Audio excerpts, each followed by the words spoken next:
પહેલાં તો આજે રાજકોટ મહાનગરપાલિકાનું ખાસ જનરલ બોર્ડની આજે બોલાવવામાં આવ્યું હતું. વિપક્ષના સભ્યોને 2 કે 3 ટર્મથી રાજકોટ મહાનગરપાલિકામાં વિપક્ષના કોર્પોરેટર છે અને ખુદને ખબર નથી, પણ એક્ટ મુજબ મેયરશ્રી ગમે ત્યારે જનરલ બોર્ડ બોલાવી શકે છે. જ્યારે ટર્મ પૂરી થતી હોય, આવતીકાલે ટર્મ પૂરી થાય છે અને સ્ટેન્ડિંગ કમિટીએ મંજૂર કરેલા અમુક જે કામો છે જે જનરલ બોર્ડમાં જવા લાયક હોય કામો, બોર્ડની મંજૂરીની અપેક્ષાએ બોર્ડ જે સ્ટેન્ડિંગ કમિટીએ મંજૂર કર્યા હોય એ બોર્ડની અંદર લઈ જવા પડે. આવતીકાલે 11 તારીખે રાજકોટ મહાનગરપાલિકાનો 5 વર્ષની ટર્મનો છેલ્લો દિવસ છે.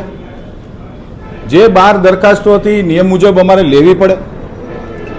મહત્વની દરખાસ્તોમાં BAPS સ્વામિનારાયણ સંપ્રદાય કાલાવા રોડ પર જે મંદિર છે પ્રમુખ સ્વામી મહારાજ સાહેબનું, એને નિઃશુલ્ક દરે રેસકોર્સ ગ્રાઉન્ડ મહોત્સવ માટે આપવાની દરખાસ્ત હતી, સ્ટેન્ડિંગે મંજૂર કરી હતી, પણ આ નિયમ છે કે બોર્ડમાં લઈ જવું પડે. બીજું, સમગ્ર રાજકોટના જૈન સમાજનું નાથ જમણ માટેની પણ એક દરખાસ્ત હતી, એ પણ નિઃશુલ્ક દરે રેસકોર્સ ગ્રાઉન્ડ દેવાની દરખાસ્ત હતી.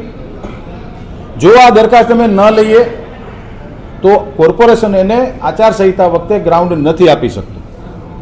વિપક્ષ વિરોધ કરવો જોઈએ, પણ વિપક્ષે અભ્યાસ કરીને વિરોધ કરવો જોઈએ. નંબર 3, અમીન માર્ગના રોડ ઉપર જે કોર્પોરેશનને પ્લોટ વેચ્યો, આને દસ્તાવેજ કરવાનો છે. આના 106 કરોડમાં જે પ્લોટ વેચ્યો છે એની પણ દરખાસ્ત હતી કે જે બોર્ડે મંજૂર કરવી પડે. જ્યારે મહાનગરપાલિકા કોઈ પણ પ્રાઇવેટ ઓપ્શન જ્યારે કરતું હોય છે અને પ્રાઇવેટ બિલ્ડર પ્લોટ લે છે ત્યારે આ BPMC એક્ટ ને GPMC એક્ટની પ્રણાલી મુજબ બોર્ડમાં મંજૂર કરવું પડતું. પણ વિપક્ષ સ્વાભાવિક છે, પણ દુઃખ એ વાતનું છે કે અભ્યાસ વગર જીકમજીક કરે છે. મારા આપને પણ વિનંતી છે મિત્રો, મીડિયાના મિત્રોને, કે આજે આ છેલ્લું બોર્ડ છે. વિપક્ષના સભ્યોને ખાલી તમે પૂછો કે તમે કયા આધાર અને કયા નિયમ મુજબ તમે પ્રશ્ન પૂછો છો. ગમે એ પ્રશ્ન પૂછી નાખે અને એનો જવાબ દેવા અમે બંધાયેલા નથી, છતાં પણ આપ કહો છો એનો આપને આપું છું જવાબ. વિપક્ષનો વિરોધ અર્જન્ટ દરખાસ્ત માટે છે જે ફ્લાવર બેડની સમજાવું.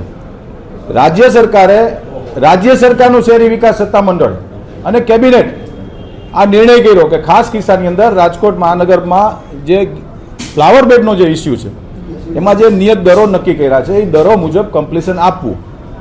પરંતુ દર મુજબ ખૂબ વધારે પૈસા થતા હતા, એટલે એ જ કાયદાની જોગવાઈ મુજબ રાજકોટ મહાનગરપાલિકાને અમને સત્તા છે.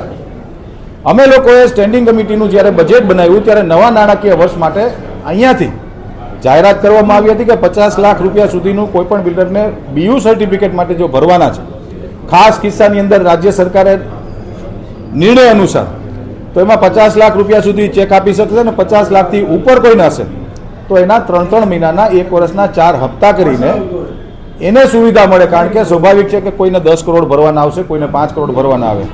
આ ચેકથી ભરવાના છે મિત્રો.